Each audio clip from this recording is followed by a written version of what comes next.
Hi guys, welcome back to my channel. So today I have the legend, the Toyota Fortuner. So yeah, so this is the facelift variant, which earlier the 2017 they had launched the next generation of the Fortuner. So this is the facelift with a couple of maybe some minor changes. So here you have the Toyota logo, and the grille is now much bigger with chrome finish here. And yes, the headlights you get is LED now. So yeah, you get the fog light here, front parking sensors and the turn indicator here. Now if you see from the front, you have a silver scuff plate here, like the skid plate under the like the front bumper. And yeah, so the car looks a lot tougher now, and yep, so has a lot of road presence here. Yeah, so maybe coming on to the side, so here you get the plastic body cladding, and the wheels look huge. These are Bridgestone tires, and the tire size, here you get 6 lug nuts, the Toyota logo, and the tire size here is 265/65 R17s. So yeah, the profile is like the tire is really big. The alloy is kind of small, but yeah, the alloys look really good. You have disc brakes as well. So yeah, as you can see, there's a lot of space here, and you can see the suspension there. So yeah, you get the mud flaps there as well. And when you see from the side, you get body colored ORM with turn indicators. So yeah, you have chrome handle doors, Fortuner written over here. So these are kind of an accessory kind of thing, because you get chrome handle doors, and the garnish what you get is accessory.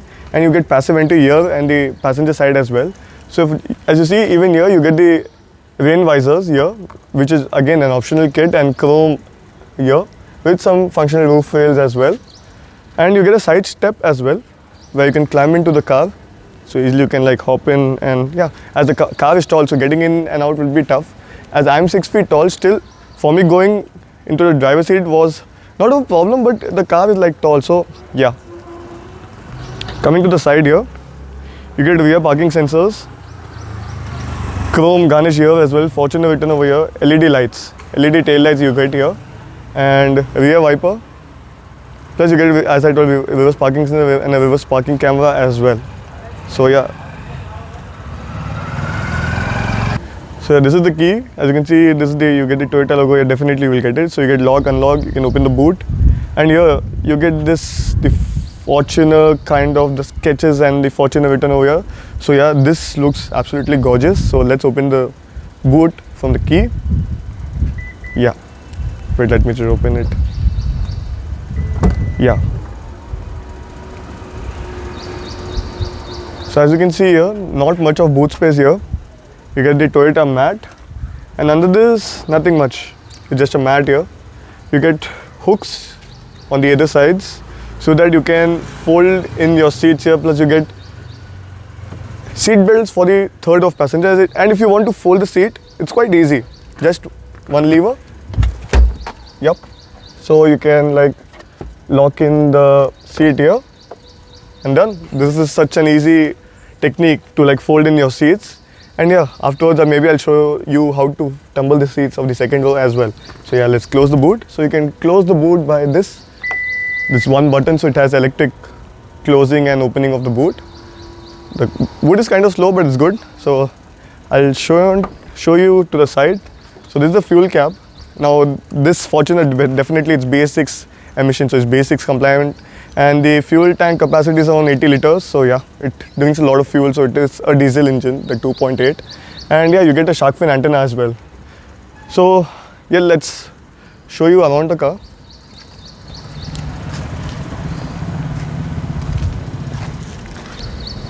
So yeah, from the front, if you see, yeah, the car looks absolutely gorgeous and bulky. That's why the reliability rate people prefer Toyota Fortuner.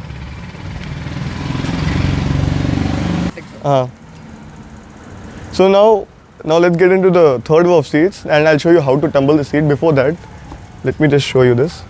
So yeah, passive entry is here. Oh, I just locked the car.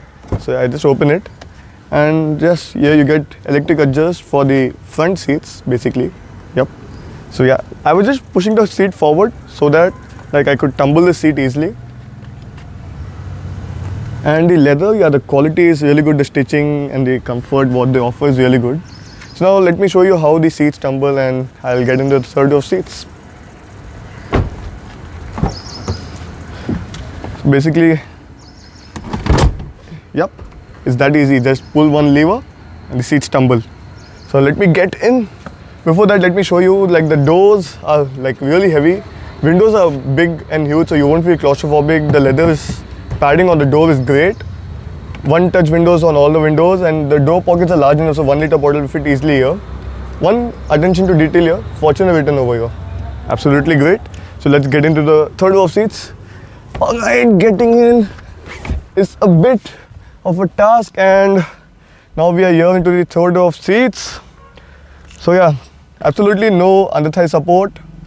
Legroom, if you like compare it, maybe when the seat is up, maybe let's take it like this. If I'm sitting like this, the legroom is decent. If you recline it back, it won't be there. So I'm 6 feet, and yeah, if I sit straight, I'm scraping my head on the roof, so not good for me basically. And you get some AC vents here. You get AC vents here, a handle there, and I stumble the seat here. Plus, let me show you this. You have a bottle holder. Not good for people like me maybe. Now let me get into the second row of seats. So this is a kind of a task for me, as I'm little tall, but no problem. Yep. Yeah, so just push it down. Yeah, so we can recline it as well. So now getting into the second row of seats, yeah, now it's kind of easy, as we can just climb in.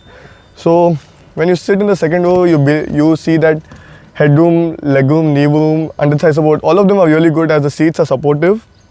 And you will get magazine holder, little bit scooped out seat back, and you will get a 12 volt charging socket here with some space.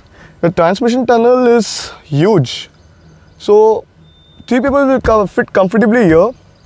No, it's not that huge. I'm very sorry. It's not that huge, so it's flat. So like, cabin is very huge, so easily 3 people can fit. Like, if in India basically we can fit 4 to 5 people in this, so it's like a really huge car. And yeah, so you get AC vents here, and you get a handle and a hook there, and the air conditioning and the light controls here. Yep, as you can see, the air conditioning controls are here. So yeah, now let me show you this. Here you get height adjust seat belts. Yep, and you get a hook kind of thing here. I think it has a weight of 4 kgs maybe. I think my gears bag would be fitting in there. So yeah, overall I would say the rear seat experience was really good. The seats were really good, like really supportive, and it was good, well cushioned. Let's get into the driver's seat. So let me show you this. Again, good padding here. So compromise on quality a little bit is there on the dashboard, but as we can see, the leather and the padding which they've done on the doors, it's really good. Again, 1 liter bottle fit easily here. You get speaker here, one touch power windows here, and electric folding of mirrors. So plus electric adjust. So you get center locking and curve landing of door handles. Yeah, as I showed, electric adjust for the front seats. Now let me show you this. Here you get the lever for the fuel cap, and this is for the bonnet. This is the, what do we say, the diesel particulate filter, which is the BS6 emission norm. So this is a switch for that. This is for opening the boot, and this is for the parking sensor, front parking sensor. As I told earlier, you get front parking sensors here, engine start stop button. So yeah, now I'll just show you the interior, the front dashboard of the car. Yeah, so doors shut with really proper thirds. So yeah, the build quality, the reliability rate of Toyota is great. Driver armrest here, and opening it, huge storage area, so we can fit in many things.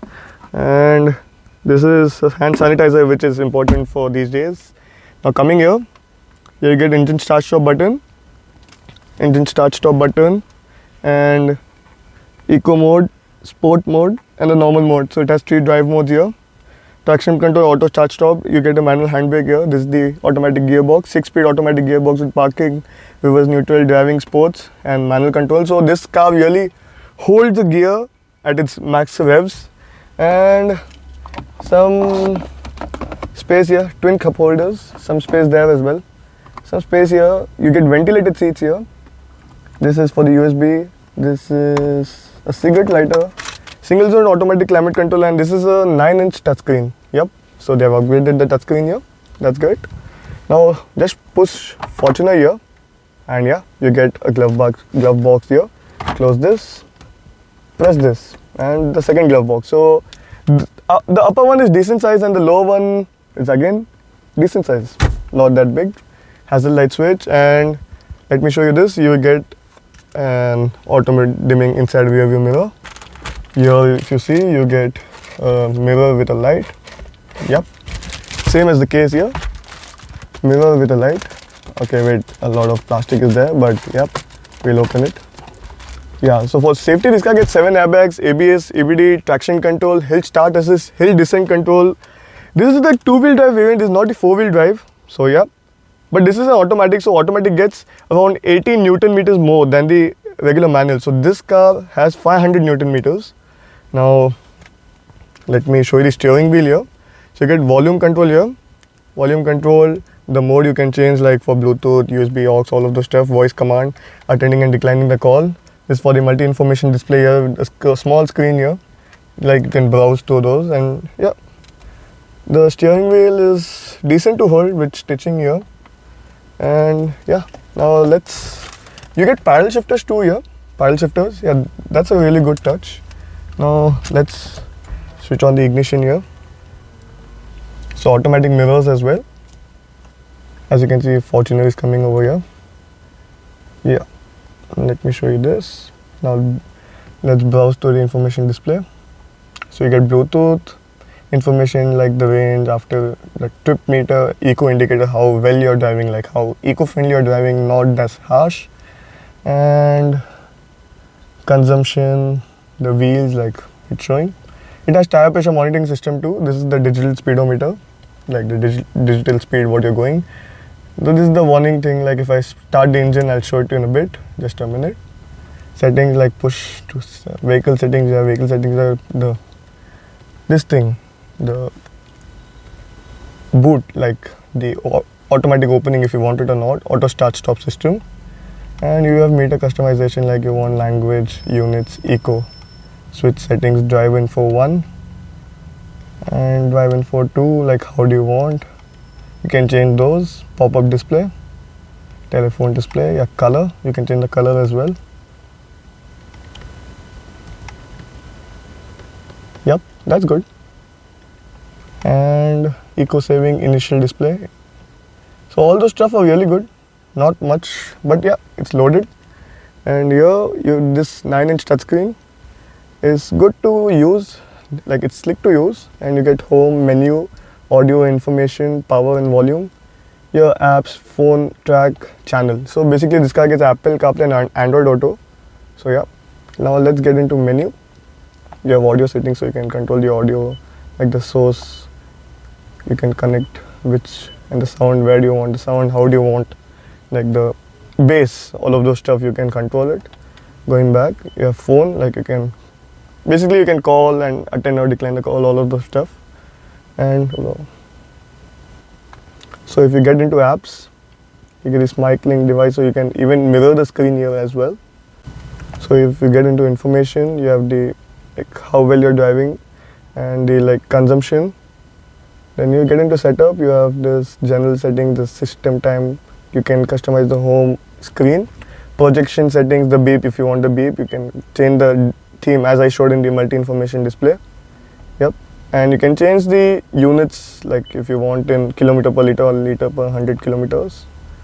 And like the regular settings, the keyboard setting, how do you want the keyboard, all those stuff. Let's get back. Bluetooth, like you can put in a Bluetooth device and all of those stuff, basically you know it, yeah.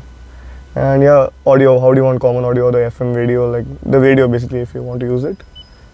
And or again the phone thing, the voice, like how do you want voice volume, what the system speaks. Vehicle settings, if you go, it has Toyota Park Assist, that's the alert volume like 1, 2 or 3. It has an inbuilt Wi-Fi as well with this device. So this thing's good, really great. And yeah, So okay, not that loaded. So now let me show you the engine bay. Before showing the engine bay, let me just switch on the engine and show you the air conditioning. So yeah, the air conditioning. So yeah, here you get a single fan speed and single automatic climate control. So this is the fan speed control. The air conditioning works well, yeah. So the cabin is chilled now. So great. Now let me show you the engine bay. Yeah, so opening the engine bay, yeah, it's damn heavy. So this is a 2.8 liter unit which produces around 204 horsepower and 500 Newton meters of torque. So basically, as I told earlier, this is the automatic. So automatic has 80 Newton meters more than the regular manual variant, which has 420 Newton meters. So the result, yeah, it's really good, much more powerful than the earlier one, the 2.8. So I think it's around up by power around 30 horsepower more, maybe more than that. And so it results 0 to 100. The Legenda one, it does around like under 10 seconds. This is a little bit over 10 seconds because it's automatic, so there is a kind of lag or something. So overall, I would say this car is really good. Seeing the competition, the Ford Endeavour, the MG Gloster and the Altivus G4. If you see the Isuzu MU-X, that's not worth, actually it's overpriced. Even people say this is overpriced, but I really don't think so, because seeing the Toyota reliability, even the Innova we have seen, it's been many years. And so overall, seeing the competition, yeah, basically this car is definitely worth it. Even if you go for the regular 4x2 diesel manual, so that's really good. And if you go for the Legenda, again you have some good features like the 360-degree parking camera, all of those stuff. So yeah, if anyone is interested, you can definitely DM me on Instagram or comment on YouTube, comment on Instagram. I'll be available anytime you want. So thank you so much. Please do like, share, comment and subscribe.